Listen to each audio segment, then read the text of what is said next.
Good morning, good afternoon, good evening, wherever in the world you might be. I am Nicole BC, and you know everything.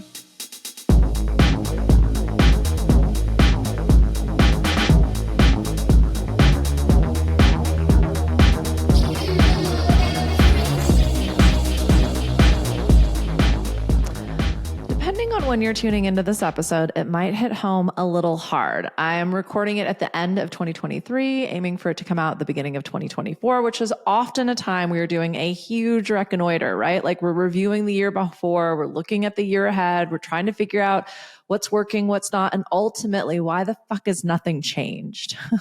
Why does it feel like we're having the same conversation, we're experiencing the same problem or the same challenge over and over and over again? And I want to talk about the real reason nothing changes, the real reason you don't change, and what's really going on behind it. Because here's the thing, it's not something to beat yourself up over. That's for sure. I was going to say it's not your fault, but there are so many variables typically going on when we are trying to undertake like a massive evolution and shift, or even just introduce some little new activities into our day-to-day to believe that we can actually facilitate the change that we desire. We can close that gap between our current reality and our desired reality. So I want you to experience effortless evolution, and I insist that you stop beating yourself up. And I would appreciate it if you stop beating the shit out of everybody else around, because that hasn't worked. If that worked, you wouldn't be listening to this, right? If beating yourself up, condemning everybody else, polarizing, judging, dividing, created the change we wanted to see in this world, we would not be living in the amount of turmoil and just, all of the bad words that we're experiencing right now, both internally and externally. So let's figure out together how to finally and forever commit to the change, to, as they put it, be the change you want to see. Now, I understand the process of change. It is one of my jobs, but the way that you change, the way that you evolve, and the way that you ultimately get everything that you've ever wanted is actually going to be unique to you. So by the end of this, you're also going to get a much deeper understanding of what makes you tick, my friend, and how to work in a manner that supports you, so that you can stop experiencing the same thing over and over again, so that you can get different results, so you can stop feeling like you're eating crazy pills and you're insane. Now, we know the only constant is change. And oftentimes people who change their mind, change their direction, change their locale, change their outfits, their style, their brand, can come along with a handful of labels that have not ever been particularly positive. Like, you're flaky, you're unreliable, you have no idea what you're doing, you lack focus, so on and so forth, right? Now, I can tell you, I have started, saved, shuttered over 50 different businesses. I have moved 20 times in 20 years, and that included hemispheres, countries, states, cities. I have chopped and changed so many different times, I literally cannot keep count. And if you asked anyone who's ever worked with me or known me at all, they would tell you I am one of the most consistent, reliable, trustworthy, and loyal people they've ever met. So how does one continually change everything going on between the sheets, behind the scenes, behind the veil, and continue to be perceived, again, internally, most importantly, and externally, as someone who is actually very constant? Now, this has everything to do with you and your desire to really change. I had someone, actually, in this entire episode was prompted by someone buying a product from me they'd already bought. Like, they hadn't implemented any of the stuff. It's knowledge economy shit, right? So I made a course, and this is the second time they've signed up for it. And like, it just got me thinking, like, what is it? What is it that you think this is going to do for you? And why didn't it work the first time around that you think doing it again is going to like be the thing that makes it land? And you might want to sit down for this one. The thing is we don't actually want to change. And if that's smats, I'm going to circle back to that, okay? Because there are a lot of reasons we don't want to change.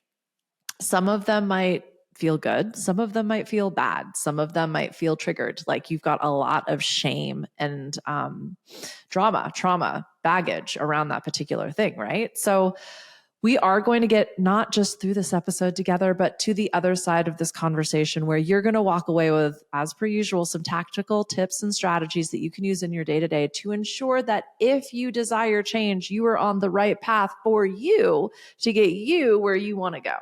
Let's just start with like the hard stuff first, okay? And that's kind of my favorite. Why does it feel like we're all taking 2 steps forward and 3 steps back?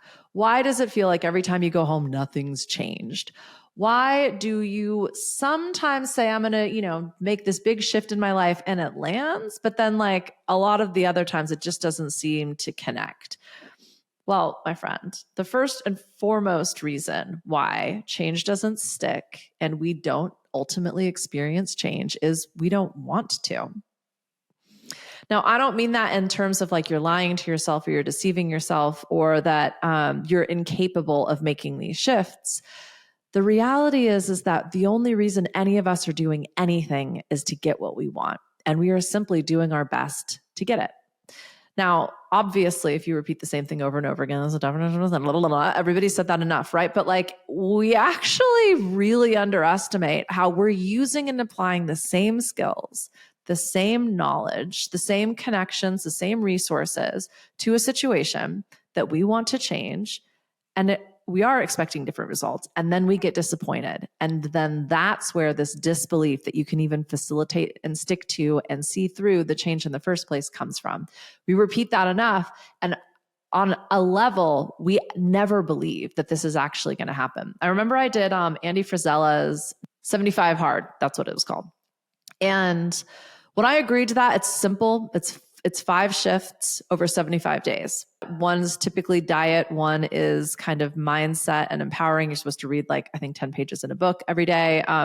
Exercise, diet, education, fitness. Oh, I already said that. Like 5 different changes, right? And I kind of remember when I said yes to that, there was something about 75 days that did not compute. Like my brain was just like, I guess this is just forever because it's not a month, it's not a week, it's not 28 days. Like, a lot of these challenges that we do are firstly shorter than 75, but secondly, like in a measurable amount of time that we're familiar with. And I felt this switch flip in my just experience, my brain, my body, my knowing of like, this is different. This is a commitment. This isn't a maybe. This isn't a want to. This is a happening. This is done. This is just the way it is now. And it completely changed the way that I approached that particular challenge, which for me, as someone who kind of lives a pretty healthy lifestyle already, it wasn't that challenging, but it absolutely took a level of focus and follow through that I realized I hadn't been that hardcore with it myself in the past. This frequency of this is just happening versus I'd like for this to happen was a real eye opener for me. Like it suddenly became this thing that I can now very distinctly feel. And I share that with you, not to say this is how you create change, but just to bring your attention to like, there is a distinct difference between I want to and I am. And the point of that is on a level, like we need to understand if we even believe this change is possible.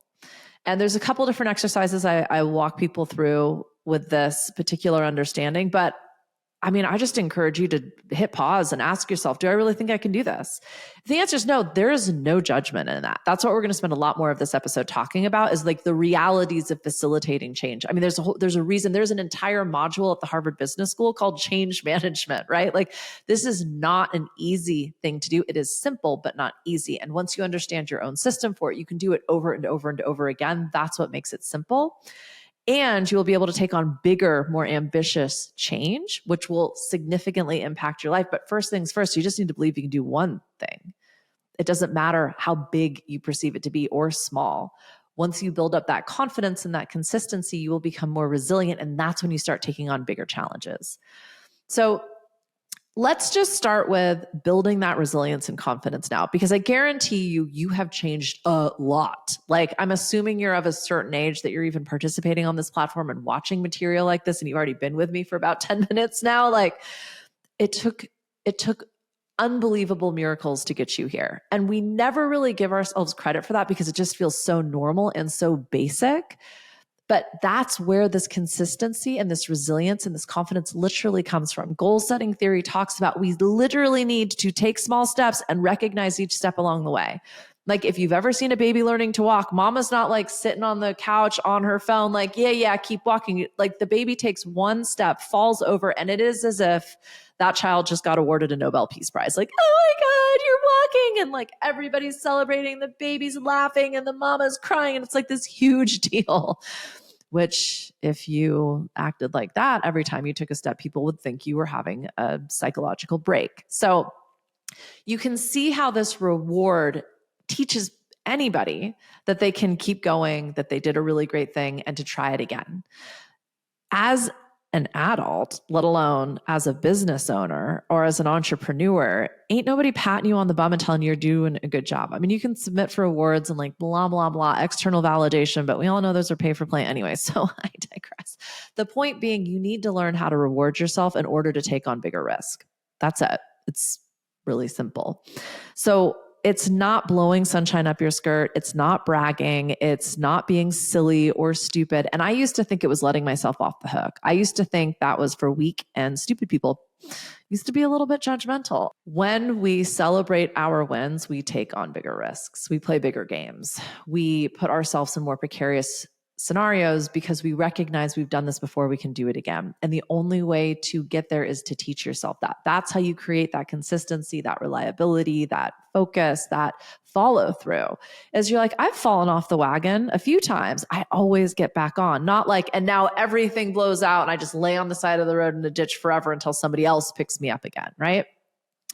So first step, recognize how much you changed. Second, recognize the inertia in your current scenario. And what I mean by that is it is much easier to maintain the status quo. So if you're truly going to facilitate a change, no matter how big you perceive it to be, you need to get clear on that desired destination. Why change? If you expect anybody to come with you, you better get crystal clear on that, because the reason we are doing anything is to get what we want. So we are getting what we want on some level. And that can sound incredibly blamey and shamey, depending on the dominant energy level you're experiencing. If you're feeling victimized, if you're feeling like this world happens to you, if you feel like nothing ever changes, it won't. That's why this episode is so important. That's why these concepts are so important. The only way to participate in this revolution that's available to us is to believe change is possible and you can. That is a conscious choice. That is not a given. That is something you are going to get to come back to over and over and over again because you have proven it to yourself over and over and over again. So anytime we're not experiencing the change that we desire, the simple question is, what is it that I really want? And how am I getting that in some weird, sick, fucked up way, however you want to judge it and condemn it or whatever? Because when you can learn to just give yourself that result that you want without the expense, the cost, the investment, the status quo, the way things staying the same look like in your life right now, that's when you'll start to experience this effortless evolution. These are hard questions to ask ourselves because we've always approached them from this perspective of you're fucking up, it's all your fault. Or they're fucking up, it's all their fault, this is impossible.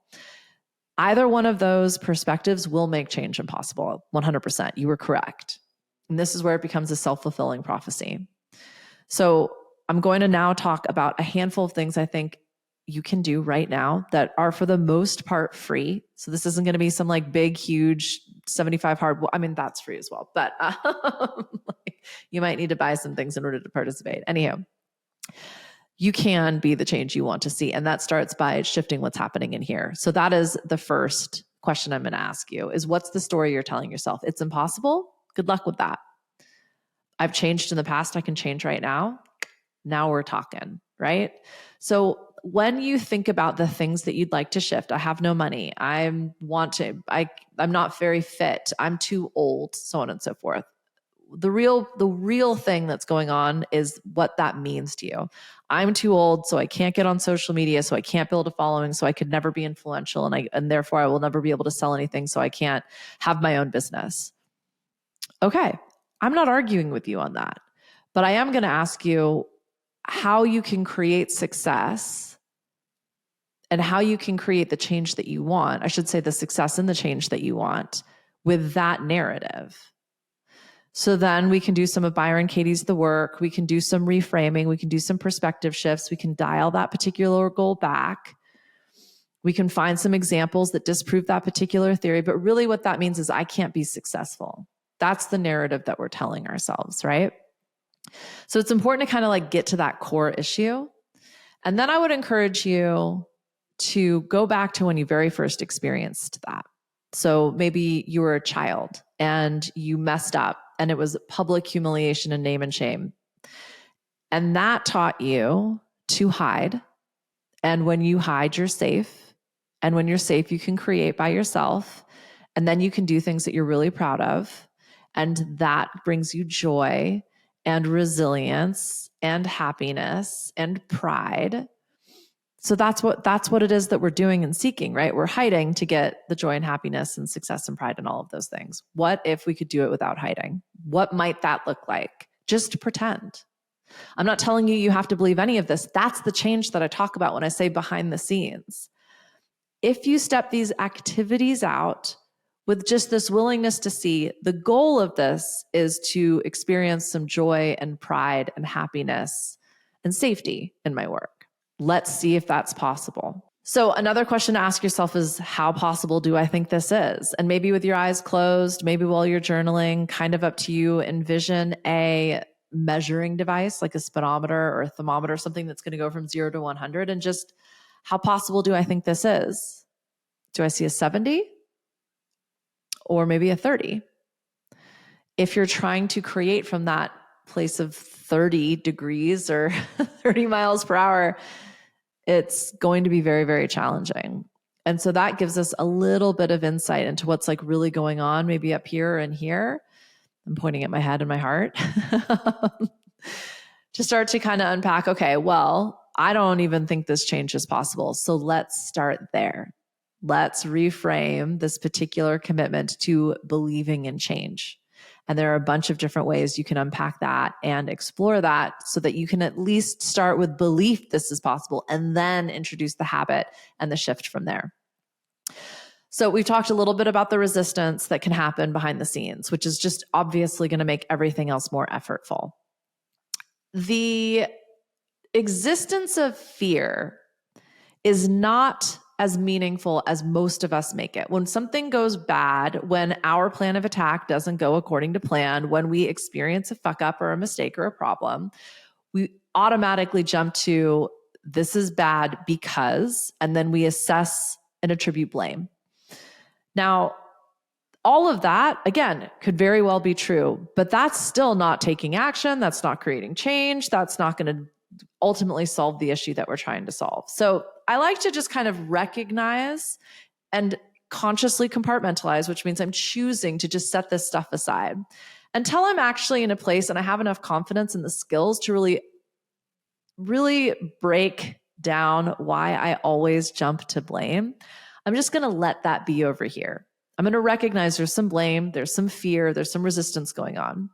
And I am going to choose to step forward with that over here. I'm going to step forward choosing to pretend I can figure this out.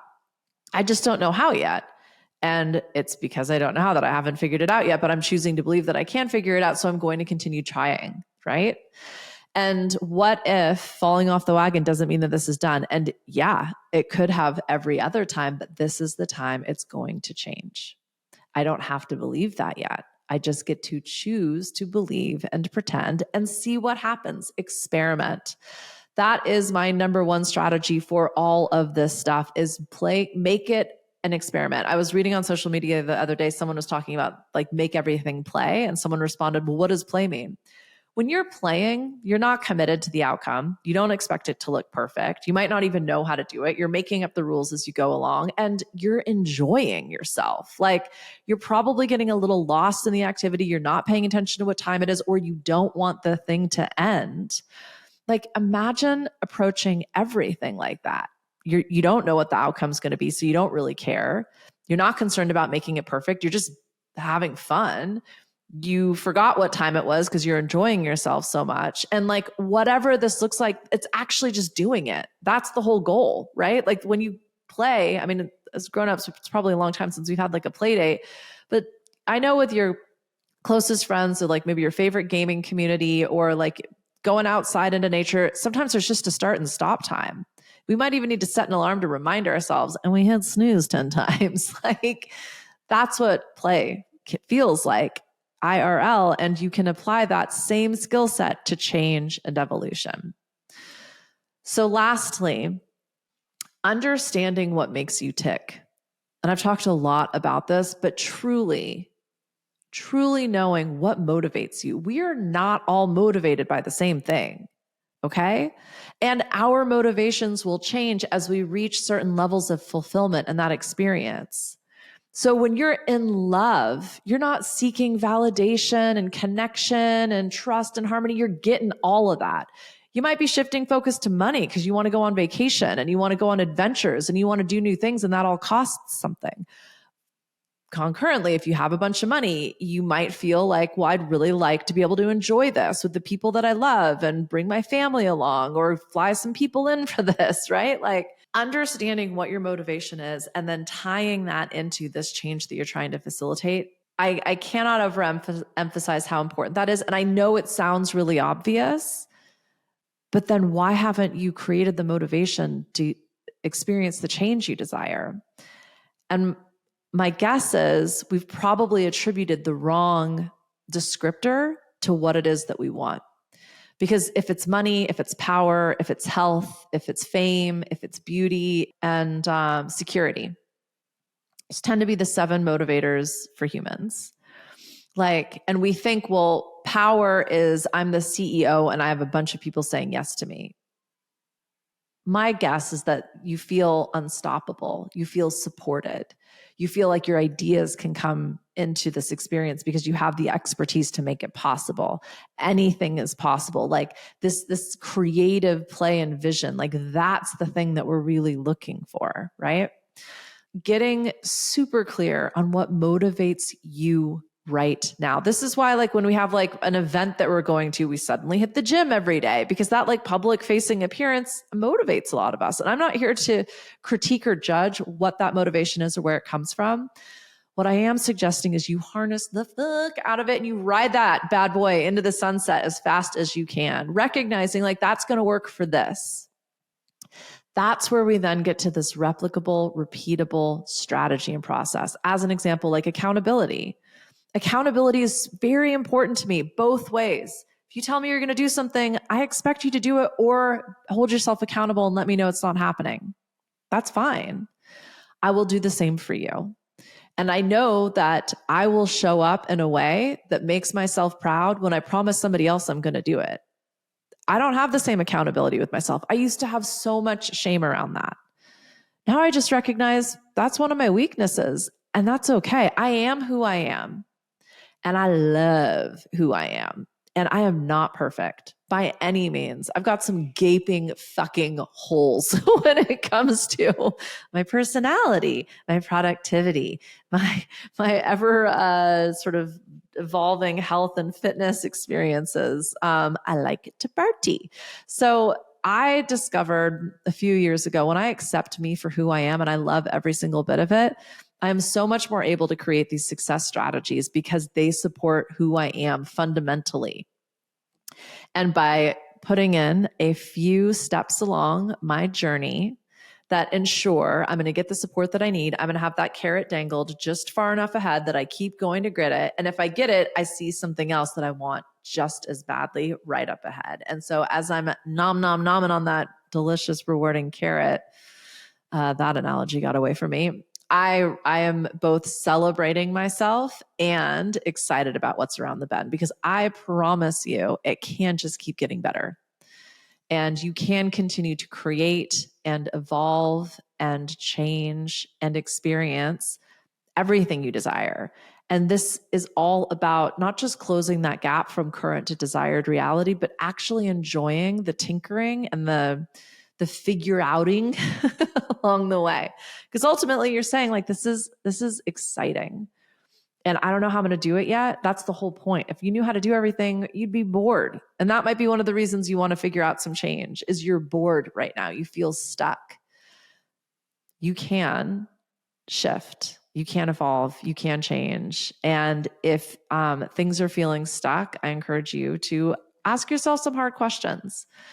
The answers are not what's scary, and that certainty will give you the confidence and the knowing for where to start to shift and take that first step towards your desired change. So that came out the gate. That one has been like floating around in my brain hole for a minute for a lot of different reasons. And so thank you for indulging me. I needed to get that one up and out so that I could let the floodgates open and, create a whole bunch more of these. So if you like it, share it, comment, all of the things that I'm getting done with words. So I think we're at the end here. I was going to say romance the muse and the algorithm. You know where to find me at the BZ channel on all socials. I probably have something cool happening. Check out NicoleBZ.com/freebies, FREEBZ. Some think it's freebs. Okay, cool. It's freebies. Because there's a bunch of freebies on there. So I'm done. Thanks. Bye.